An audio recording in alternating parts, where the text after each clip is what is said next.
Halo teman-teman mahasiswa Prodi Pendidikan Sejarah FKIP UNS. Selamat bertemu di video panduan penulisan sumber ilmiah berbasis digital bersama Bu Yasmin. Pada video kali ini kita akan membahas kenapa sih perlu banget nulis yang namanya sumber ilmiah. Yuk kita mulai.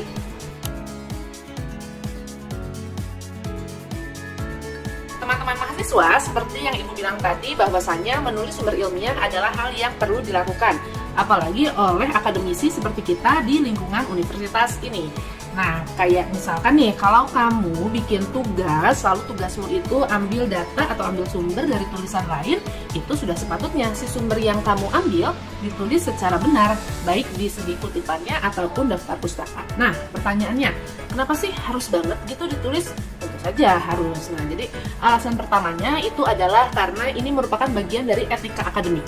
Maksudnya gimana? Maksudnya gini, jadi kayak misalkan kamu mau minjem barang ke orang atau kamu ngambil barang orang lain, kan kamu pasti sopan santunnya harus bilang ya, harus minta izin ya. Nah, gitu juga sama, ketika kamu meminjam ide dari orang lain atau mau pasang karya orang lain di karyamu, itu kan ibaratnya sama kayak lagi minjem sesuatu gitu. Nah, jadi kamu harus minta izin. Nah, bentuk minta izinnya apa? Yaitu dengan menuliskan dengan sesuai bagaimana si sumber ini itu harus dicantumkan, misalkan dalam kutipan ataupun dalam daftar pustaka.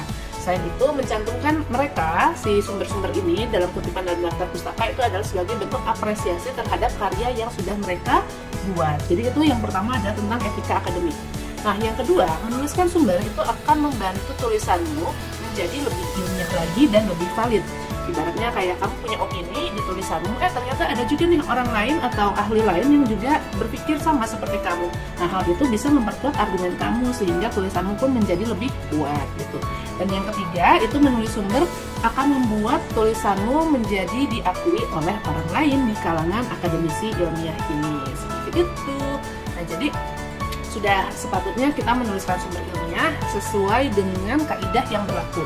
Dan tahukah teman-teman mahasiswa, apa sih teknik penulisan sumber yang berlaku di FKIP UNS ini? Ya, jawabannya itu adalah dengan teknik penulisan APA atau American Psychological Association edisi ke-7.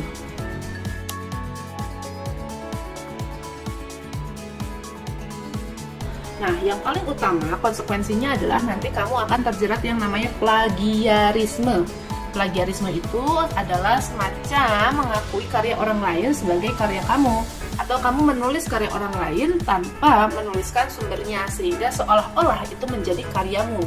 Dan hal itu dalam dunia akademik adalah tindakan yang enggak banget fatal dan merupakan dosa akademik terbesar. Seperti itu. Dan kalau kita pikir-pikir kan kayak ngaku-ngaku barang orang lain sebagai barang kita, kayak sama aja kayak apa sih, kayak mencuri gitu kan. So it is a big no, jangan dilakukan itu. Nah, yang masalahnya adalah yang namanya plagiarisme itu bisa dilakukan secara sengaja ataupun tidak sengaja. Kalau sengaja ya tadi punya niatan untuk ngeklaim. Tapi kalau misalkan nggak sengaja, itu sesederhana kamu nulis karya orang lain, kalimat dari sumber lain, tapi kamu lupa nggak nulis di kutipan, nggak nulis di daftar pustaka. Kan tapi nggak sengaja Bu, ya itu tetap dihitung dengan yang namanya plagiarisme. So makanya harus hati-hati banget. Nah, supaya kamu terhindar dari hal tersebut harus apa coba?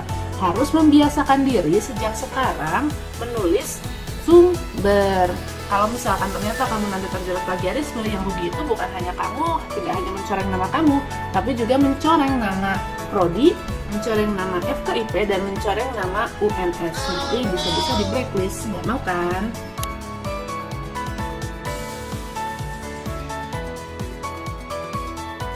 Memang sih kita suka menemukan beberapa kesulitan ketika mau menulis sumber ilmiah. Kayak misalkan lupa cara nulis citasi dalam teks, atau lupa tata cara menuliskan daftar pustaka di akhir, atau juga semacam ada rasa malas karena kok ngerasanya ribet ya harus nulis sumber berulang kali pada setiap tulisan yang berbeda.